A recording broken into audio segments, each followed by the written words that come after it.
Então, boa noite, pessoal. Meu nome é Isabela, eu sou diretora de políticas públicas do Livres. Estou recém-ingressando nessa função. E há um ano, viu, Cecília? Eu acho que vai fazer um ano agora, está pertinho de fazer um ano. Eu estou no Lula como diretora... Vai fazer um ano. Vai fazer um ano. Diretora de Relações Institucionais, o que me dá o maior prazer. Conheci essa rede de mulheres incríveis no Brasil inteiro e fora do Brasil, então é maravilhoso. Então, estou há quase um ano como diretora do Livres e há quase 2 como associada do Lola e há quase 2 associada no Lola. E sou graduada em Direito e faço parte da academia em Direito, faço doutorado na USP em Direito. Oi, gente, meu nome é Jéssica Peixoto. Atualmente eu estou fazendo letras na USP, mas também já cursei Administração e Relações Internacionais. Administração deixei, RI, só falta TCC. Além disso, eu sou presidente de uma entidade da USP, que é um projeto de extensão conhecido como USP Debate. Também participo do USP Liberal. Também sou campeã brasileira de debate, campeã do CIDU, que é o torneio da Universidade de Lisboa. E também sou líder Renova de 2019. Também sou filiada ao PSDB e participo ativamente da juventude do PSDB. Obrigada, Jéssica. Então, agora a gente vai começar com a primeira pergunta, lembrando que vocês podem fazer réplica também, que é uma visão geral sobre esse pele da fake news. Assim, em 1 minuto, vocês podem explicar um pouco o que ele é e o que ele se propõe a fazer. É um projeto de autoria do Senado, de um senador do estado de Sergipe, que tem o intuito de regular as plataformas de mensagem na internet. Cria uma série cujo intuito é reduzir a propagação de mensagens falsas e mensagens em massa. Bom, de fato, existe uma preocupação, nós estamos num momento de grande preocupação no país, sobretudo pela repercussão de muitas mensagens falsas, mas a forma com que esse debate vem sido trazido e a forma com que o projeto foi escrito, ele cria, na verdade, uma série de embaraços à gestão das plataformas no Brasil. Na medida em que eles fazem exigências de cunho pessoal, na medida que eles fazem exigências de manutenção de mensagens por um período de tempo, e na medida em que eles também criam mecanismos estatais de gestão das plataformas. Então, existe toda uma preocupação sobre esse projeto que conflita com o Marco Civil da Internet e com a Lei Geral de Proteção de Dados, e que está tendo um debate muito rápido, inversamente proporcional à complexidade do tema. Então, de forma geral, esses são os receios que a gente tem sobre esse projeto e, de maneira geral, são essas as pontuações principais que eu tenho sobre o projeto. Já concordo com a análise introdutória da Isabela. Eu acho que, em termos de agilidade, foi um pouco surpreendente como a PL ficou pouco tempo, mas acho que foi sabiamente até discutido dentro do Senado, mas realmente houve uma atenção muito grande por parte dos senadores a ela. De fato, ela começa com essa carta, essa vontade de reduzir a propagação de fake news, mas à medida ali das discussões dentro do Senado, a gente viu uma mudança do foco no que seriam essas informações falsas para os comportamentos que gerariam um caos ou até mesmo algum tipo de dano e como as plataformas deveriam, de fato, regulamentar ou não isso. Eu tenho uma visão diferente da regulamentação. Eu acho que a regulamentação dessas plataformas ela é necessária, porque hoje a internet é um espaço de essencialidade. A gente vê como essas plataformas tiram um grande proveito disso. O WhatsApp no Brasil é a maior rede de poder dele no mundo hoje, acaba sendo até mesmo no Brasil, nem Europa, nem nada do tipo. Eles tiram muito lucro, muita vantagem disso, e por ter esse peso do espaço público e principalmente pelas consequências na vida pública, política e nas eleições até mesmo, eu acho que essa regulamentação ela acaba sendo necessária para que as próprias plataformas sejam mais transparentes sobre uma regulamentação que elas até mesmo em alguma medida já fazem. Então, acho que isso dá mais clareza também sobre a forma como elas estão funcionando ou não. Algo que, se tivesse sido feito há 10 anos, poderia ser evitado grandes escândalos que as envolviam, como o da Cambridge Analytica. Então, a minha visão introdutória sobre a PL é essa. Uma pressão por transparência, eu concordo com esse ponto com a Jéssica, mas eu não acho que ela deva vir necessariamente desse projeto, e acredito que o projeto ele está muito mal escrito e ele não gera essa transparência. Tanto que a Jéssica falou, né, se ele tivesse sido escrito há 10 anos atrás, a gente poderia ter reduzido muito dos danos que supostamente estão sendo causados agora. Mas, ora, há 10 anos atrás, o WhatsApp ele não tinha esse poder, ele não tinha essa margem, essa pulverização no mercado brasileiro. O WhatsApp ele não era o protagonista no cenário público brasileiro. Pelo contrário, há 10 anos era o Facebook, há 20 anos era o Orkut. Ou seja, o que eu quero dizer com isso é que esse é um mercado muito rápido, muito ágil, muito dinâmico. Hoje é o WhatsApp, amanhã a gente não sabe qual vai ser. E essa dinamicidade do mercado, ela corresponde à satisfação dos usuários. Tanto que o próprio Facebook está perdendo espaço também, e eles estão também já respondendo a muitas dessas questões. Por exemplo, o Facebook, há algumas semanas, eu não lembro qual semana exatamente, mas suspendeu de forma espontânea contas que supostamente estavam tendo condutas inadequadas dentro da política que a própria empresa reconheceu como inadequada. Outra, o próprio Mark Zuckerberg, recentemente, realmente de data, eu não estou tão segura, porque com a pandemia eu perdi qualquer questão de data. Então, o próprio Mark Zuckerberg, há algum tempo, disse que suspendeu conteúdo do próprio presidente Bolsonaro. Então, apesar de eu também achar que a transparência é, sim, algo que nós devemos avançar na internet e avançar com as plataformas, a forma com que esse projeto está escrito, ele não nos leva a um cenário, né, um desenho de mais transparência. Obrigada, Isa. Jéssica, você tem alguma coisa a acrescentar ou eu posso partir para a próxima pergunta? Eu tenho alguma coisa a acrescentar sobre a rapidez do mercado. Exatamente para o mercado ser muito rápido, às vezes na criação dessas plataformas, é necessário que essa regulamentação independa da plataforma em si. Então, nada na medida deve tratar apenas do WhatsApp, do Facebook, do Instagram, mas sim de uma forma mais abrangente sobre qualquer um desses provedores, porque isso dá uma base maior, até para o próximo que vier ter algum tipo de restrição. Então, não importa se o parler quer operar aqui dentro do Brasil. Se ele quiser operar dentro do Brasil, ele vai ter que ter essas ressalvas. A internet ela é um espaço que muitas vezes é visto como ilimitado, mas hoje essas redes são parte dessa essencialidade da nossa vida. A gente precisa entender isso para avançar mais nas evoluções necessárias para que a gente possa ter uma melhor convivência, para que a gente possa identificar melhor de onde estão partindo essas mensagens, para que elas estão servindo, quem está pagando por essas mensagens, e não deixar só por parte dessas plataformas decidirem isso. Uma coisa que está sendo muito desconsiderada dentro do debate sobre a pele das fake news essas plataformas, pelos termos de uso, já podem fazer isso. Agora elas vão ter um dever de dar satisfação quando fizerem. Isso torna, até mesmo para aqueles que forem injustiçados, às vezes por uma retirada de conteúdo ou alguma coisa, mais fácil recorrer na justiça. Isso torna até mais fácil ter um relatório de transparência, de por que o WhatsApp está agindo, de por que o Facebook está agindo. E é uma coisa que interpretou, assim, na última eleição, tipo, na última eleição não, mas 2008, que foi ali no começo, a eleição do Obama, que foi a internet já mostrava seu poder de persuasão, e com o passar do tempo, outras pessoas, agências de publicidade, agências de dados, foram se interessando por isso e criando um cenário hoje, onde todas as democracias do mundo são muito afetadas por política de dados, vendas de dados, e isso a gente precisa olhar mais, porque fake news, infelizmente, acabou se tornando uma estratégia de campanha também. Então, quando a gente sabe ali de onde partiu aquela mensagem, quando a gente tem um respaldo maior para a plataforma também ser responsabilizada por conta disso, isso acaba forçando um ambiente melhor dentro da internet. E eu até concordo um ponto com a Isabela, eu acho que ela não está perfeita, de forma alguma eu não acho que essa PL é perfeita. Tenho muita esperança na Câmara, eu acho que essa discussão ela vai acontecer muito, às vezes até pela polarização maior na Câmara do que no Senado, de uma forma que possa melhorar ela ainda mais, mas a gente precisa entender que é sim o papel do Legislativo olhar para isso. Agora, partindo para uma pergunta mais conceitual, qual vocês acham, existe algum limite para a liberdade de expressão? Se sim, qual vocês acham que é esse limite e quando esse limite se torna autoritarismo? Quer começar agora, Jéssica, para alternar? Posso começar assim.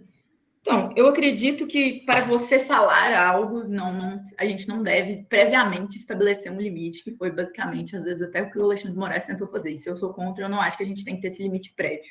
Mas ainda assim, ainda que essa liberdade de expressão ela não tenha esse limite prévio, sim, ela tem consequências. Então, eu acho que a PL é mais sobre as consequências daquilo que você escolhe ou não dizer. Eu não acho que a liberdade tem por si só, intrinsecamente, uma limitação. Mas a questão por mais que uma opinião seja polêmica, por mais que uma opinião seja, às vezes, contraditória, ela deve ser expressada. Mas algumas coisas não são opiniões, algumas coisas são ofensas. Aí, nesses casos, é situação, sim, de retirada de conteúdo, é situação, sim, de ir atrás das devidas providências legais dentro da justiça, mas eu não acredito que a bandeira da liberdade de expressão deve ser alastrada pelo mundo apenas por um valor de eu posso, eu quero, eu vou fazer assim. Existem muitos absurdos que a gente vê que acontecem na internet que têm consequências danosas na vida de pessoas. Então, por exemplo, a gente teve recentemente um linchamento no Twitter que aconteceu por um funcionário que fez um gesto de ok, que nos Estados Unidos também pode ser interpretado como racismo, foi demitido, teve toda a sua vida abalada, tudo por conta de uma exposição que tinha acontecido ali no Twitter, de alguém falando que aquilo era um supremacista branco. Então, essas consequências, elas precisam ter um cerne, de onde elas partiram, por que elas estão danificando a vida de alguém. Acho que as pessoas precisam ter mais responsabilidade sobre a liberdade de expressão dela. A liberdade não é um direito, mas ela também exige uma responsabilidade do ser. Eu acho que a gente precisa ter mais consciência disso dentro da sociedade civil, hoje. A gente precisa ter mais transparência sobre o que a gente está falando, por que a gente está falando aquilo, mas isso deve ser resguardado sempre. Mas uma questão existem consequências, existem falas que geram muito dano, e essas falas, elas devem sim, muitas vezes, ser retiradas. Falas ofensivas, falas que são racistas, falas que são homofóbicas. Eu não acho que exista espaço para esse tipo de opinião.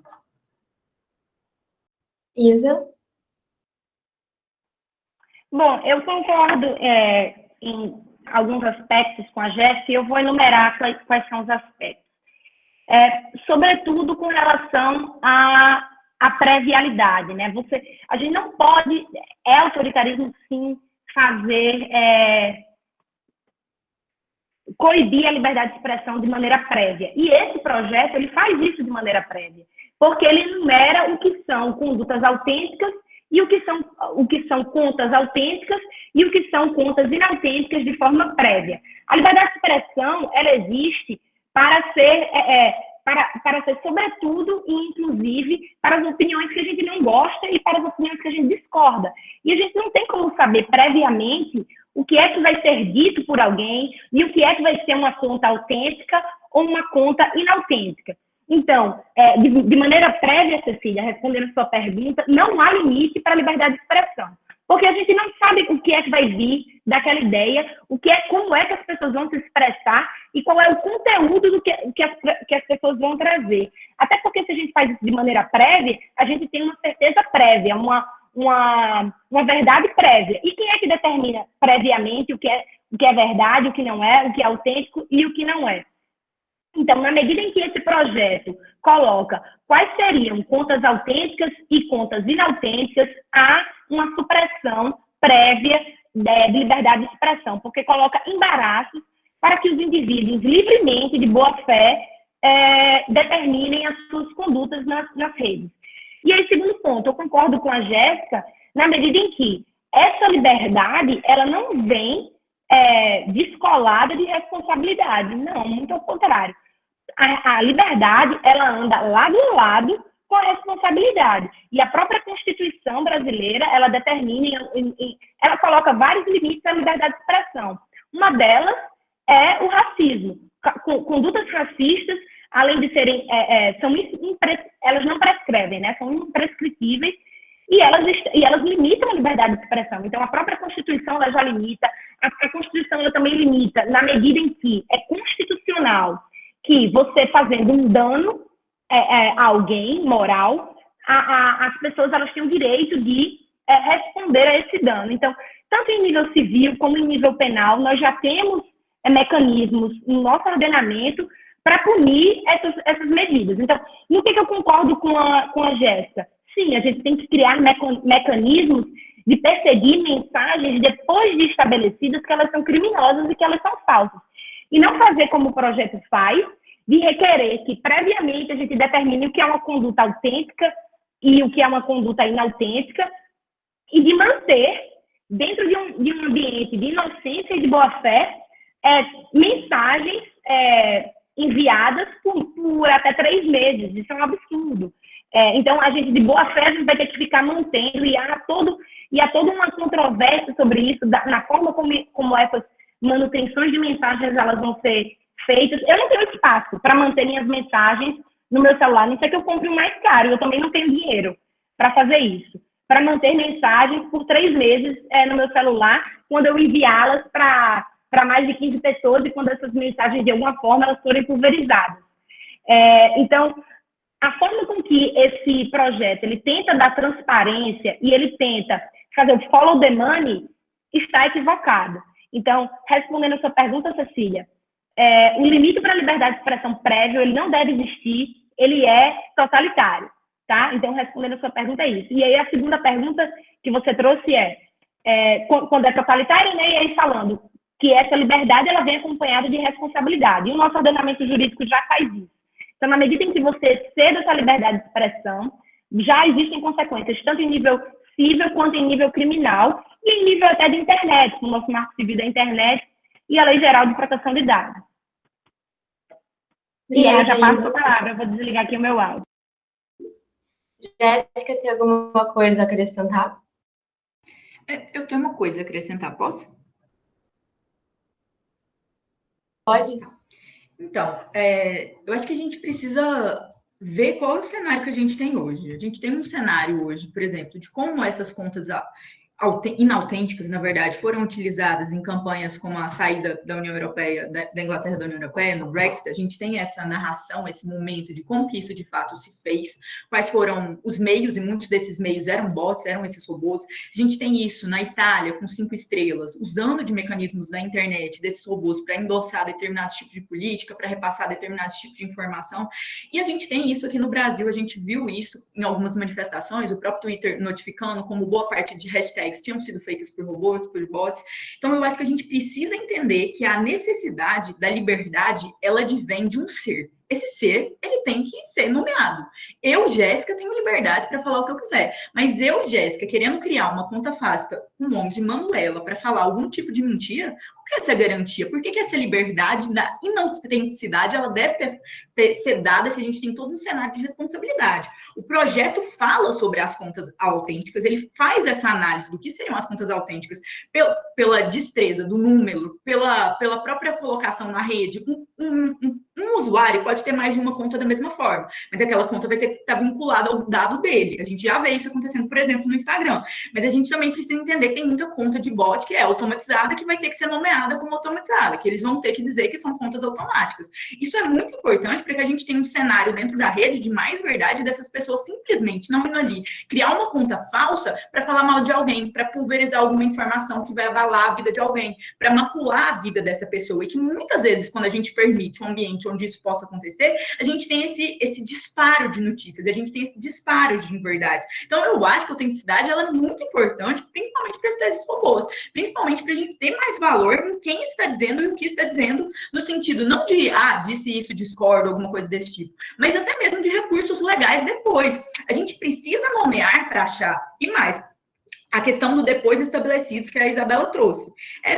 De fato, é depois estabelecido. O que a gente está falando é que o que o projeto trata, na verdade, é que a gente vai ter esse resguardo de mensagens que foram encaminhadas mais de 5 vezes para o universo de até 1000 pessoas que viram aquela mensagem, e ela vai ser mantida nos dados. Então, não é a gente que tem que pagar para ter mais controle de dado ou qualquer coisa do tipo. Quem vai manter é quem já mantém essa criptografia fechadinha, que são essas entidades, como o WhatsApp, como o Facebook, como o Instagram. Então, eles vão continuar fazendo essa manutenção da criptografia que vai ficar fechada, não vai ficar aberta. E, se necessário for, por vias de justiça, essas pessoas vão ter um meio ali para achar quem foram seus algozes, para achar de onde partiu aquilo, algo que é muito importante. Tem muita gente lucrando, tem muita gente jogando feio nas redes sociais e simplesmente não sendo punido, porque é algo que vai buscar, que não tem um mecanismo agora e vai buscar só lá na frente. Então, isso torna muito mais acessível que a gente tenha mecanismos de coerção. Mecanismos de coerção para que esse tipo de coisa não aconteça, gente. É um cenário de muita gravidade, de fato que vem acontecendo com as redes sociais, principalmente ligadas à vida pública, à vida política, mas também há danos, como eu tratei agora sobre o cara do Twitter, há danos que acabam ressoando na vida de cidadãos comuns que têm a sua vida abalada por conta de uma mentira, por conta de um repasse que aconteceu no Twitter por uma conta que ninguém sabe qual é, e a gente precisa coibir isso para que a gente tenha um ambiente melhor para se conviver nas redes sociais também. Isa, você tem alguma coisa a acrescentar? Tenho sim. Tudo isso que a Jéssica acabou de trazer só corrobora como essa lei ela vem num bojo de tornar todos nós sujeitos, né, suspeitos de fake news. Todos nós, segundo essa lei, nós somos suspeitos de estarmos de má fé no ambiente sadio da internet. Isso não quer dizer que não existam condutas erradas, como a própria Jéssica trouxe, e eu acho que eu nem preciso trazer, porque todos nós conhecemos. Mas isso não quer dizer que todos nós que estamos lá temos que ser tratados como se suspeitos fôssemos. Não é assim que acontece no Estado Democrático de Direito. No Estado Democrático de Direito, nós não fazemos essa inversão entre acusador e suspeito. Eu não tenho que provar que eu estou de boa fé. Você que tem que provar que eu estou de má fé. Essa é assim que caminha-se no Estado Democrático de Direito. E o que essa lei faz? Essa lei exige que a gente mantenha, inclusive, as nossas mensagens de boa fé. E aí, a Jéssica falou da multiplicidade de contas, né? Por uma série de razões de boa fé, a gente pode ter múltiplas contas e não usá-las de forma ilegítima. As nossas contas, mesmo que a gente não use os nossos nomes, elas só podem ser consideradas ilegítimas a partir do momento que elas cometem alguma atitude criminosa ou alguma atitude falsa. E aí, por exemplo, se isso já é difícil, e essa regulação e esse problema de gestão, ele é muito difícil mesmo em nível privado, mesmo em nível da plataforma. Porque, veja só, recentemente o próprio sensacionalista relatou problemas na sua gestão com o Facebook, porque, apesar de já estar solucionado, o Facebook estava identificando ali como um cenário de falsidade no uso daquela conta. Ora, se até mesmo entre agentes privados estava havendo essa dificuldade, quem dirá quando há uma exigência do poder público? Então, não é que não haja necessidade de transparência, e não é que a gente não precise exigir esses mecanismos de transparência, não é que a gente esteja negando esse problema, mas que ele vir no bojo de uma série de conteúdos que exigem que a gente se exponha e que a gente reverta a nossa presunção de inocência, esse que é o problema que essa lei traz, sobretudo quando exige a manutenção dos dados, como a Jéssica muito bem falou, e que nos coloca numa situação de vulnerabilidade, tá? Porque manter esses dados por 3 meses, quando as mensagens são pulverizadas, a gente não sabe qual é a repercussão disso, como é que esses dados privados podem ser usados no futuro, e eles colidem frontalmente com a Lei Geral de Proteção de Dados, que exige, e o Marco Civil da Internet, que são leis elogiadas em nível internacional, tá? Que o Brasil teve a discussão adequada e pelo tempo necessário. Eu vou parar por aqui, porque eu acho que eu já até extrapolei, mas nas próximas perguntas. Mas a próxima pergunta é a seguinte. As duas demonstraram bastante preocupação, de fato, com a dissipação de fake news na internet, com o discurso de ódio. Todo mundo aqui concorda que realmente isso é um ponto importante de ser debatido. Então, a pergunta é, se vocês pudessem colocar um projeto para ser debatido, um projeto de lei, que fosse, de fato, eficiente e justo, qual vocês colocariam, em que termos, o que seria diferente do projeto atual? Quem quiser começar, pode começar. O primeiro passo que eu faria, Cecília, era de atuar frontalmente para retirar, como de fato estou fazendo, como a gente livre vem fazendo, para retirar 100% o projeto que está em andamento. Esse seria um primeiro passo. Um segundo passo seria fomentar na própria sociedade civil mecanismos de cobrança das plataformas. eu não acho que o Brasil esteja, nesse momento, precisando de mais uma regulamentação. Nós já temos mecanismos para o combate à fake news no Brasil. E a gente tem que lembrar de uma coisa, estamos diante de um cenário novo. A gente não tinha, de fato, como prever esse cenário atual há 10 anos atrás. Em 2018, o cenário de 2018, o cenário eleitoral de 2018, foi um cenário disruptivo no Brasil, e em 2016 foi um cenário disruptivo no mundo, né? Não em nível de Brasil, mas em nível dos Estados Unidos, por exemplo. Mas o direito e as legislações, elas não preveem os fatos. Pelo contrário, elas vêm depois dos fatos. Então, nós precisamos ainda amadurecer muito do que está sendo discutido, verificar, porque também nós não podemos vir no afã e de forma desproporcional e desarrazoada e não pensada adequadamente para responder problemas cotidianos e problemas que estão acontecendo. Então, no momento, o que é que nós devemos fazer enquanto sociedade civil organizada? É cobrar das plataformas, é cobrar das pessoas que estão fazendo, né, essa pulverização de mensagens falsas, e nos educarmos, né? Porque existem muitas fake news que a gente acha que são prejudiciais, mas que, em verdade, elas prejudicam o indivíduo que consome aquela fake news. Então, a gente tem que deixar também de ter um pouco desse viés paternalista e achar que a gente pode, de forma terceirizada, como terceiros observadores da sociedade, proteger os indivíduos deles próprios. Os indivíduos, eles também têm que ter noção das consequências dos conteúdos que eles consomem. Então, eu acho, Cecília, respondendo então a sua pergunta para finalizar, que eu atuaria como estou atuando no combate a esse projeto que está em andamento e também no fortalecimento da sociedade civil para que a gente saiba, que a gente aprenda a usar melhor essas plataformas antes de mexermos nelas e tornarmos esse ambiente nebuloso e pulverizando mecanismos de informação mesmo. Obrigada, Isa. Jéssica? Então, a principal modificação que esse projeto tinha que sofrer, e ela era urgente e muito necessária, eu acho que a principal já ocorreu, é não delimitar o que seria ou não considerado uma fake news, não entrar no debate ali quase semântico do que é verdade ou não. É olhar sobre comportamento. É isso que um projeto que tem esse visar de combate deveria fazer. E o comportamento de manada, que é o do encaminhamento, que é o disparo de notícias, essa descredibilidade que a gente vê, que acaba saindo, a credibilidade que acaba saindo dos meios tradicionais e está migrando para a internet, eu acho que ela garante, ela torna ainda mais fundamental que a gente se encobre das plataformas mecanismos melhores. Mas vamos lá, vamos cobrar como sociedade. Se a gente for lá, por mais que vocês muitas vezes acreditem, mesmo que a gente tenha esse poder, a gente vai lá e a gente cobra mais mecanismos de regulamentação do Facebook, do Twitter ou alguma coisa do tipo. Eles não têm tanto medo, porque eles não param de operar por isso, eles podem nos enganar. Então, quando a gente tem uma entidade, de fato, cuidando mais disso, quando a gente tem eles tendo que dar satisfações do que eles estão fazendo, a gente garante melhores condições para o nosso público, para o público que está dentro dessas redes sociais. Então, eu acho que essa cobrança ela é muito necessária. E por mais que a gente olhe, de certa maneira, para um tempo como a 2016 isso já dava indício. A internet tem sido usado assim, a gente tem descoberto a problemática por conta da última eleição no Brasil, mas pelo mundo isso é um efeito que vem desde 2005. Tem muita gente estudando isso. Então, a gente tem que tangenciar mais no cerne do problema mesmo, que é olhar eventos como o que aconteceram nas eleições de 2016, principalmente.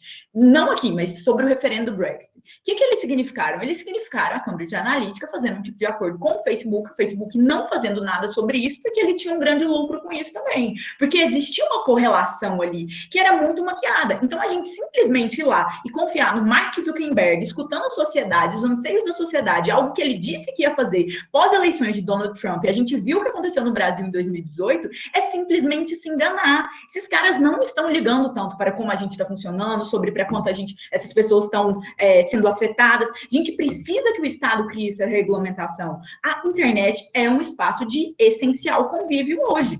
Assim como a gente tem, às vezes, ali, a Isabela até tinha mencionado, que é quase que guardar essas mensagens seria como manter ali algum tipo de dado, como se você fosse um culpado, mas não é. É como se você tivesse dado sua digital, para se um dia algum crime acontecer e eles tiverem que executar para ver se era sua digital, eles vão executar sim.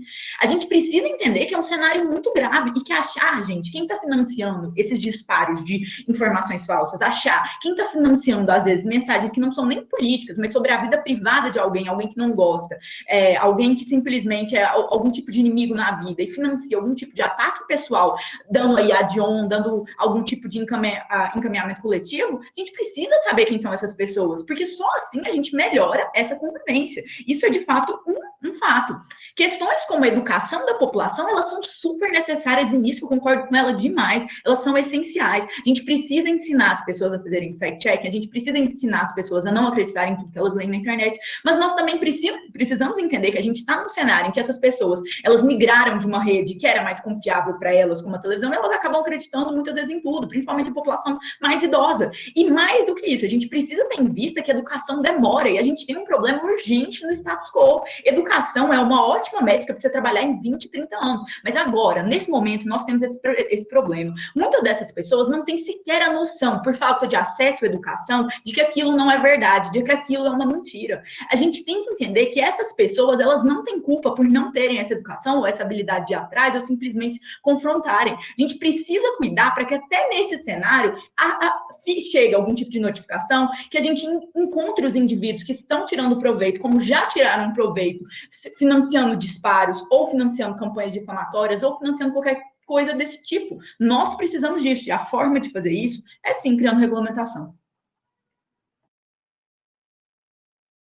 Obrigada, Jéssica. Isa, quer acrescentar alguma coisa? Sim, eu acho que o ponto principal aqui de divergência entre eu e a Jéssica é porque ela está defendendo uma sobre-regulação. Tem que ficar muito claro que a internet no Brasil ela não é desregulada. Ela não está no cenário de desregulamentação. Isso é mentira. Nós já temos o Marco Civil da Internet, nós temos a Lei Geral de Proteção de Dados e duas legislações que são elogiadas em nível internacional, sobretudo pela União Europeia. E foram duas legislações que vieram em bojo de muito debate, de muita discussão. Elas não vieram, como está acontecendo agora, de supetão. Tá? Então, isso tem que ficar muito claro. E outra, o projeto atual ele colide com essas duas boas leis que a gente já tem, que regulamentam a internet do Brasil, que são o requerimento indevido de mais dados. Isso não é legítimo, isso não é adequado, isso não é constitucional e isso não está dentro do padrão de uma sociedade democrática, de uma sociedade aberta. Outra coisa que esse projeto exige, ele coloca na margem a população pobre do Brasil, do acesso às plataformas, na medida em que exige que nós tenhamos um número ativo atrelado às nossas contas. Por diversas razões, a gente pode perder o número de celular, a gente pode perder por diversas razões, a gente pode perder acesso ao nosso número de telefone. Então, isso retira muita gente do acesso a essas plataformas. E como a Jéssica muito bem falou, nós estamos migrando, né, de um serviço que antes era sobretudo televisionado ou oriundo de rádio, e agora nós estamos migrando para a internet. E aí, mais um último ponto, ainda sobre isso, é que nem toda fake news, nem todo conteúdo que a gente consome e que a gente acredita, apesar da veracidade ser questionado ou não, ele nos atinge de uma forma efetivamente danosa, tá? Então, eu acreditar que a Lua vai ser melhor, a fase da Lua vai ser melhor para eu cortar o meu cabelo, isso vai ser, se isso é fake news ou não, mas se eu acredito nisso, isso cabe a mim decidir sobre a minha própria vida. Então, o que acontece? A gente está com esse projeto dando um tiro de bazuca na formiga, tá?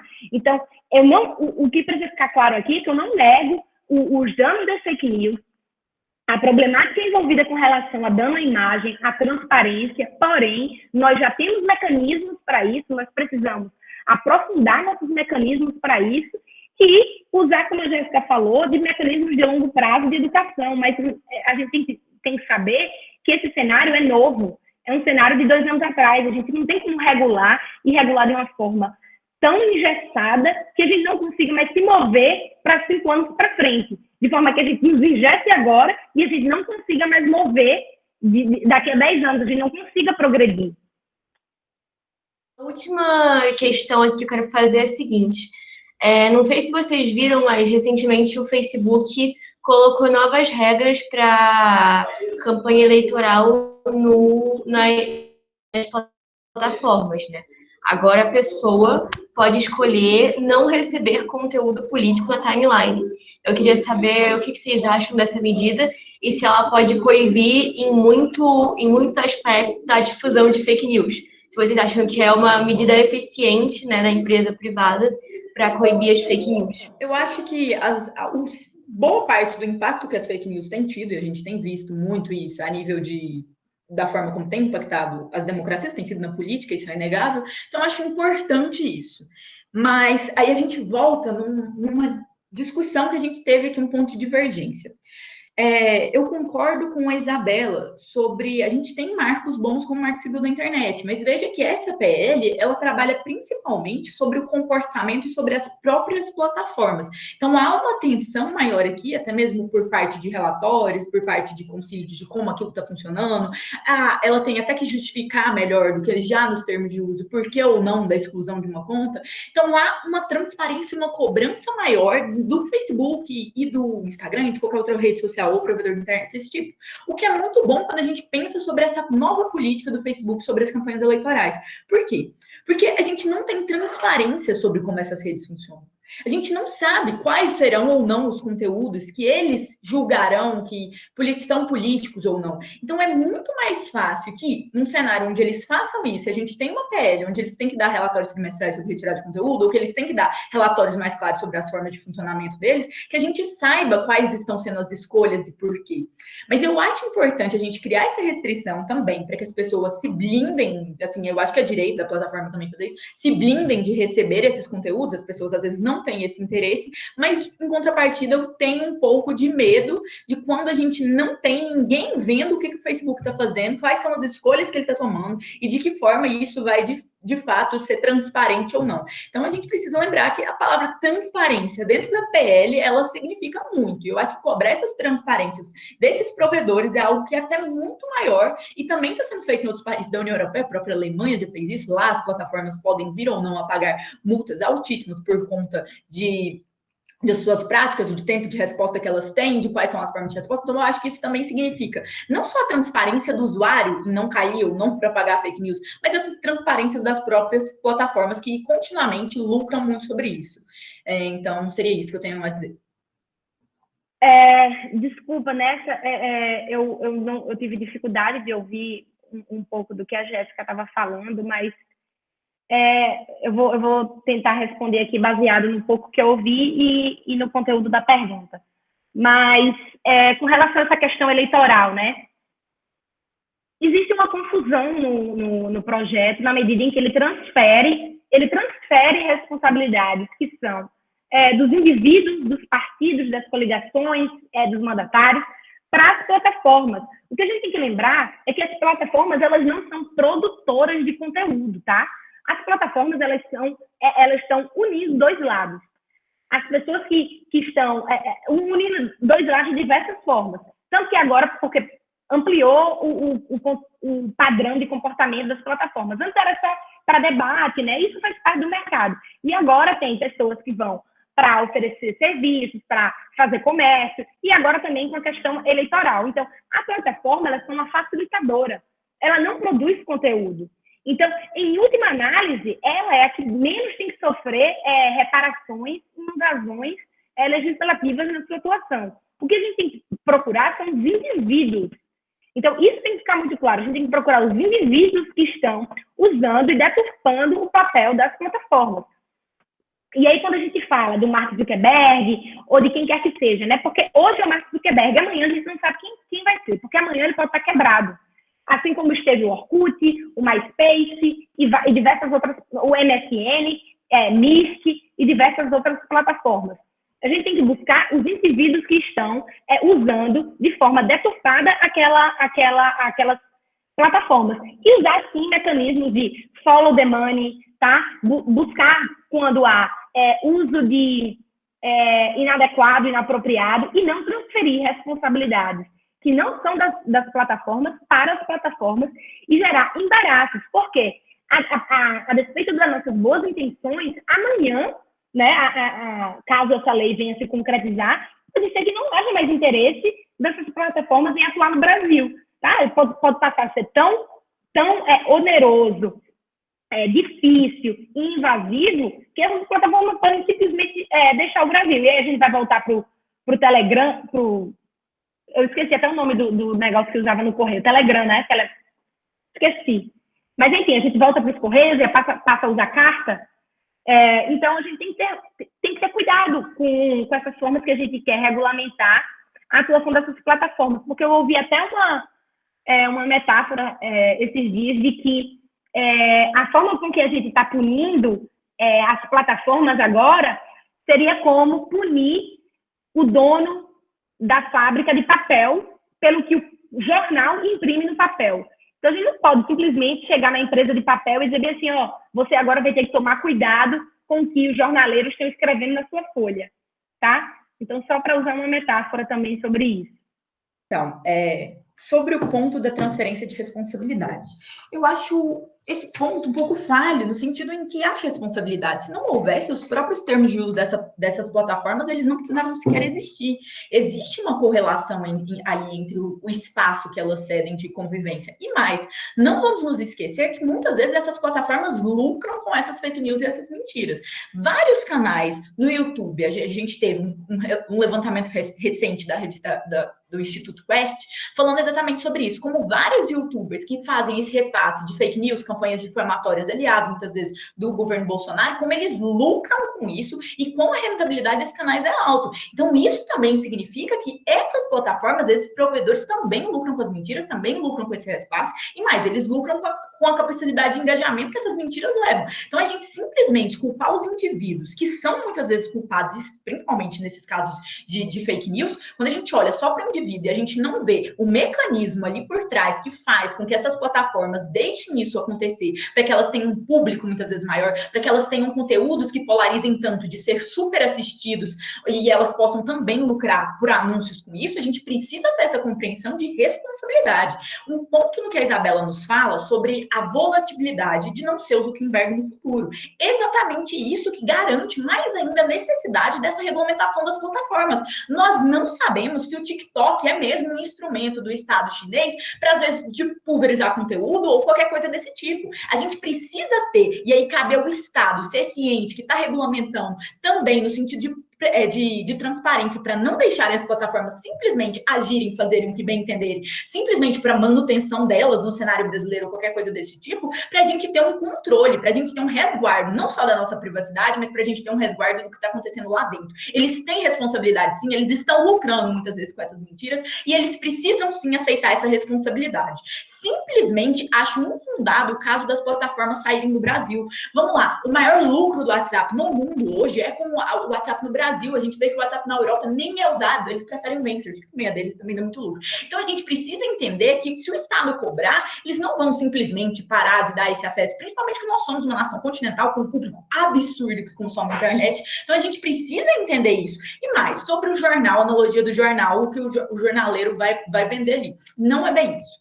A gente precisa ver que dentro desse debate existe ali um interesse, existe uma responsabilidade dessas plataformas e que faz parte que a gente engaje com isso, que a gente mude e de fato, passe essa responsabilidade que é delas. A gente vê isso acontecendo em outros países. Não é uma coisa absurda que aconteceu no Brasil, ninguém mais pensa nisso, não. A gente precisa entender que essa é uma demanda urgente e essa é uma demanda que precisa ser trabalhada cedo, para que a gente não tenha de novo os mesmos problemas, para que a gente crie outros mecanismos que não são excludentes, como educação, o próprio o marco civil da internet, coisas que não são excludentes com a ideia da PL. A gente está falando aqui sobre o comportamento desse comportamento de manada, sobre essa questão de repassar conteúdo, a gente está falando sobre como as plataformas estão agindo ou não dentro do cenário que a gente tem hoje, e nós precisamos entender que tratar o Facebook, tratar o Google, tratar como se eles fossem simplesmente agentes bonzinhos que vão responder simples ao mercado, não é bem assim. assim.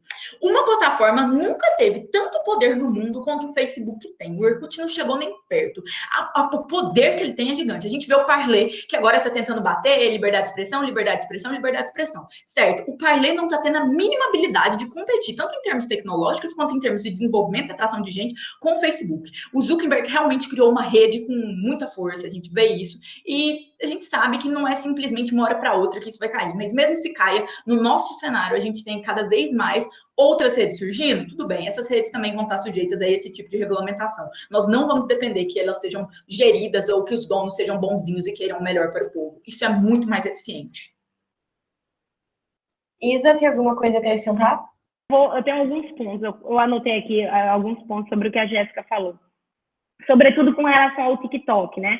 A gente tem receio do que o TikTok está fazendo, exceto o TikTok, ele tá sujeito à nossa Lei Geral de Proteção de Dados. A gente já tem uma regulação sobre isso, e se o TikTok ele está infringindo essa lei, isso é uma questão que a gente tem que investigar, sim, mas sob esse âmbito. E outra, a gente não corrige problemas de mais dados, né, de estarmos dando mais dados nossos, fazendo com que as redes elas agora tenham mais dos nossos dados, tá? Porque o que esse projeto faz? Ele pede mais dados nossos, ao contrário do que a Lei de Proteção de Dados fala. Então, como é que a gente se protege dessas plataformas? É dando menos dos nossos dados. A gente não sabe o que eles vão estar fazendo com esses dados que vão estar sendo transferidos. E aí ela cita o Parler.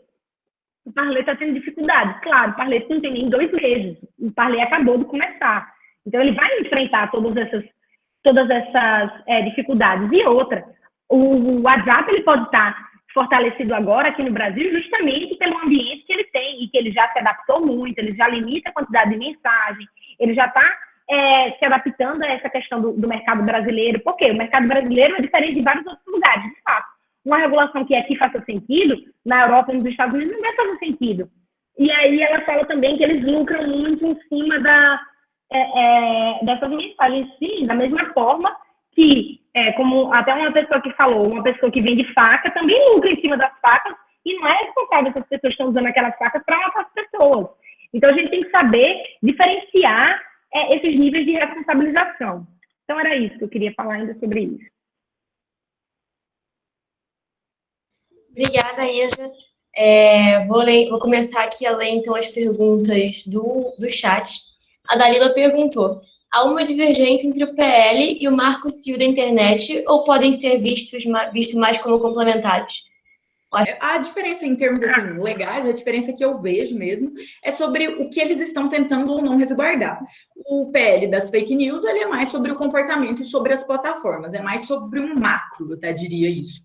É mais sobre a forma de funcionamento dessas plataformas, responsabilidades, órgãos que vão ser criados ou não, como o conselho que eles tratam lá, quais vão ser os relatórios passados, quais são os instrumentos. Então, acho que é mais sobre as plataformas, enquanto o Marco Civil trabalha muito até mesmo por uma perspectiva individual. Também gostaria de fazer um acréscimo no que foi dito anteriormente. Esses dados dentro da PL das fake news, eles já são de acesso. Houve a retirada da necessidade de pedido do documento de identidade que vinha no projeto do Alessandro Vieira inicialmente, mas esses dados, como as conversas, eles já estão lá e eles já são dados de controle daquela entidade. Até melhor que fique nessa plataforma e não seja, de fato, repassada para o Estado, a não ser nos casos de ordem judicial, como a gente trabalha, e isso é garantido. O Parler, ele não existe só 2 meses. O Parler foi criado em 2018. Ele simplesmente veio com essa sacada de poder falar o que quiser, com uma rede de apoio trumpista, mas ele não decolou. Ele está agora tendo algum respaldo por conta dessas questões do Twitter mesmo, mas ainda assim muito fraco, não durou uma semana.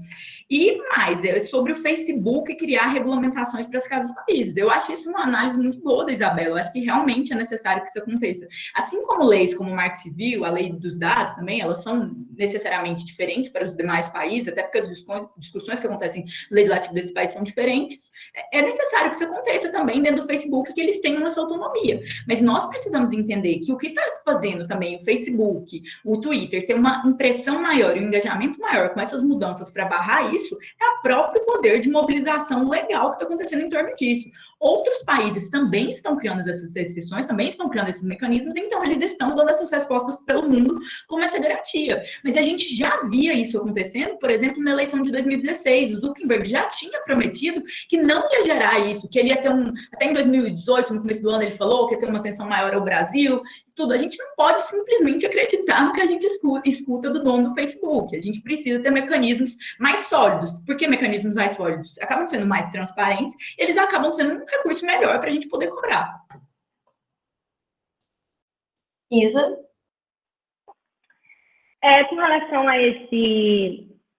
Com relação à pergunta, né, se elas são complementares ou não, de fato, o Marco Civil é uma forma geral, né, e esse está tentando ser e aí esse é o problema desse projeto, né, que ele está tentando se adequar a algo que a gente pode se adaptar em nível privado, e está querendo focar muito na atuação das plataformas e na atuação de como a gente envia mensagem, né, que são as mensagens de manada, são as mensagens explícitas. Sim, de fato, eu falei criado há 2 meses, mas, de fato, o Parler, eu nem tinha certeza de há quanto tempo ele tinha sido criado, mas criou esse movimento aqui de migração para o Parler após essas questões com o Twitter e com o Facebook. Mas, e aí, voltando, eu tenho perdido muito a conexão aqui sobre o que vocês estão falando, gente, eu peço até desculpas. Mas, voltando agora, eu vi aqui também que está sendo falado sobre os conselhos, né? O que está acontecendo? O que é um grande problema desse projeto? É tentar fazer uma gestão das plataformas em nível público. Se cria um comitê gestor e invade o âmbito privado das plataformas com deputado federal, Senado, membro de polícia, membro de diversos fatores, de diversos outros órgãos, e que vão avaliar relatórios dessas plataformas. O que é uma invasão nessa gestão, tá? Que torna essa gestão mais difícil para as plataformas e que é um ambiente, como eu venho reiteradamente dizendo, porque de fato é assim, é um ambiente dinâmico. E justamente porque a gente quer manter esse ambiente dinâmico, é um ambiente de criatividade, a gente não quer criar embaraços. E aí a Jéssica falou, porque a gente quer que se mantenha para o que vai vir amanhã. A gente pode estar criando um monopolista agora, porque a gente pode impedir que venham outros entrantes. Então, toda a regulação, ela também tem que ter isso em consideração. Ela não pode ser um embaraço a novos entrantes. Então, a gente pode impedir que, por exemplo, aconteça o que aconteceu com o Facebook, com o WhatsApp, com o Orkut, que Orkut, apesar de não ter tido alcance do Facebook, mas de fato, porque era outra realidade da internet, assim como do MySpace, que foram caminhando para novas tecnologias, porque também, de fato, era um público muito mais jovem. Hoje a gente já alcança públicos maiores. Então, a gente não quer que uma regulação de agora, para um problema de agora, impeça que as tecnologias se desenvolvam e cheguem outras tecnologias, tá? Que foi o caso do Facebook, que foi o caso do Instagram, que foi um caso, por exemplo, do Snapchat, que criou essa tecnologia que foi depois absorvida pelas outras plataformas. Tá? Então, sobre esse conteúdo era isso, Cecília. Jéssica? Vou começar até de trás para frente sobre a questão do monopolista. Isabela deveria mostrar, então, como que, de fato, criar essa restrição geraria ou não um tipo de monopólio. Até porque boa parte dessa restrição é sobre redes sociais grandes, com mais de 2 milhões de habitantes, ou de usuários habitantes. E o que a gente precisa entender é que, se for assim, o próprio Facebook, por si só, já seria um nojo, porque ele já cria, já tem essa tendência ao monopolismo. Isso não é um problema. Eu acho que isso não entra tanto no debate que a gente está trabalhando aqui, que é de fato das fake news e da PL em si. Acho que a gente precisa entender cada vez mais que existe uma responsabilidade dessas plataformas e que essa responsabilidade ela está no tipo de ação que elas têm dentro das redes sociais, não só das pessoas, mas do jeito como essas redes sociais funcionam. Então, por exemplo, o fato de se ter um algoritmo de repasse pode potencializar esse tipo de fake news, pode potencializar essa situação que a gente tem. Então, existe uma codependência ali entre a forma como a rede funciona, a estrutura que essa rede funciona e a forma como as fake news estão sendo mais amplificadas e propagadas do que nunca. Negar isso ou simplesmente simplesmente a gente ter uma ideia de que é um conselho, isso não é transparente, isso é autoritário, não é bem como funciona. O conselho é inspirado mesmo na legislação alemã, e o conselho é uma autorregulação entre os dois entes. Então, o conselho, ele vai ler esses relatórios e vamos ver aqui que esse conselho ele não é formado só por políticos, felizmente, ele é formado até por um corpo político menor, mas ele também tem, por exemplo, a própria PF com os instrumentos que ela acredita.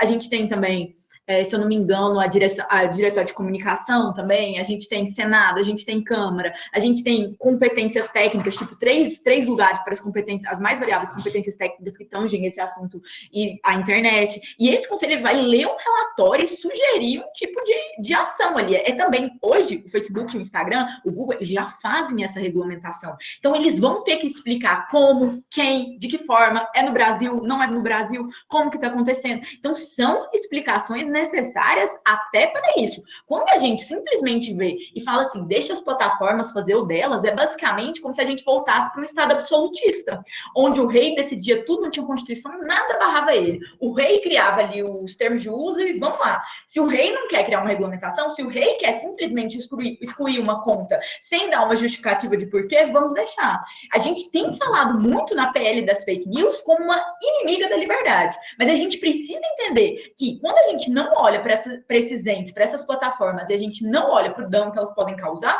a gente também acaba não sendo transparente sobre as formas como elas funcionam. No cenário que essa PL seja aprovada, a gente tem muito mais transparência sobre a forma como essas entidades funcionam, como elas estão funcionando. Então, isso melhora muito mais, até mesmo possíveis restrições de liberdade que possam vir a ocorrer.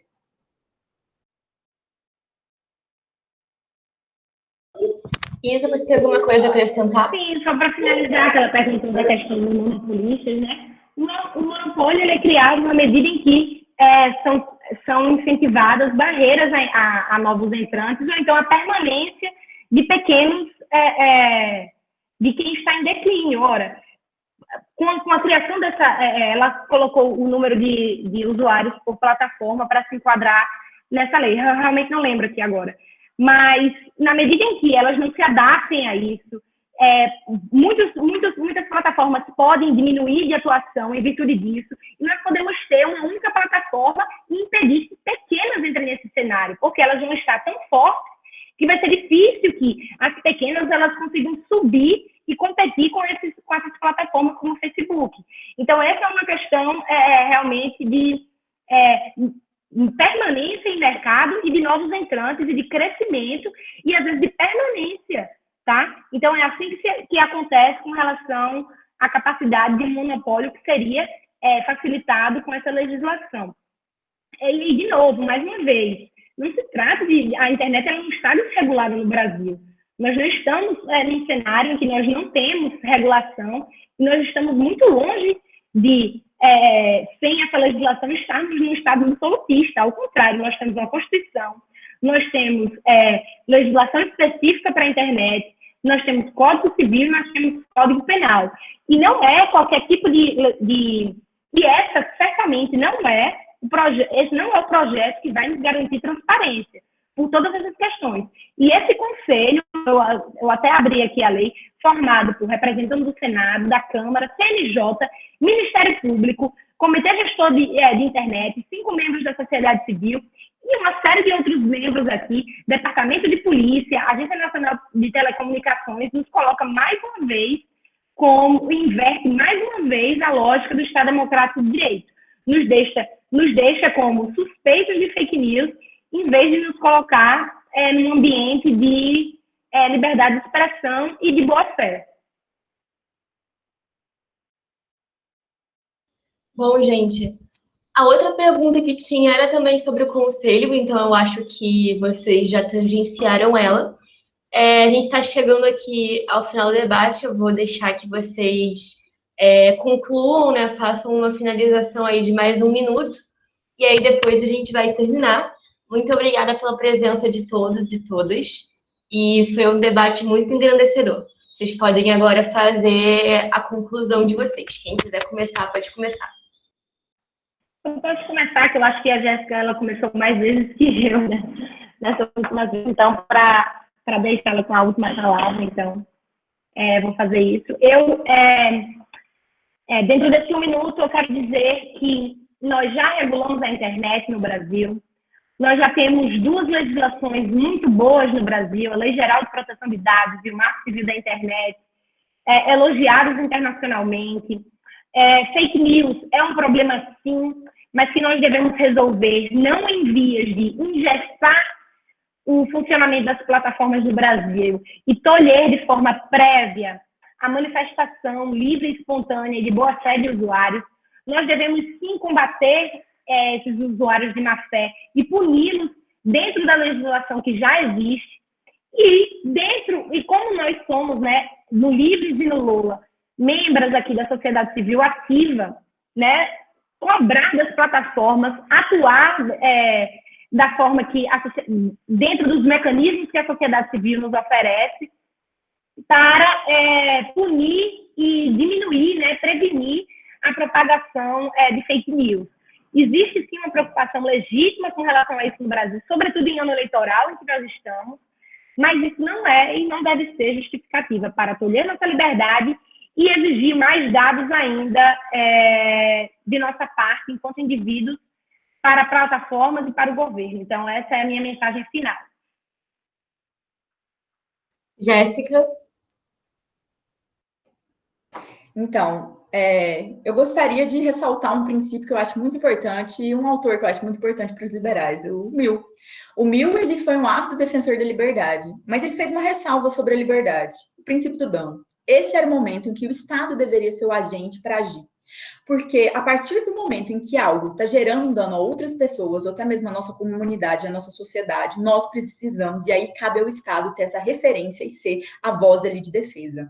Nós não estamos limitando a liberdade de expressão ao apoiar a pele das fake news. Nós estamos limitando a habilidade de determinados entes, como as próprias plataformas e essas pessoas que manipulam esses dados, e essas pessoas que financiam campanhas difamatórias, algo que não veio só em 2018 no Brasil. Nós vimos o PT fazer isso com a Marina Silva, para não ir para o segundo turno com ela, algo que já vem acontecendo. Isso é urgente, isso é necessário. E nós não acordarmos para isso, porque qualquer ideal de pode gerar um monopólio ou coisas desse tipo, acaba sendo um pouco pequeno diante do problema que a gente tem, que acaba colocando em risco o próprio Estado democrático de direito.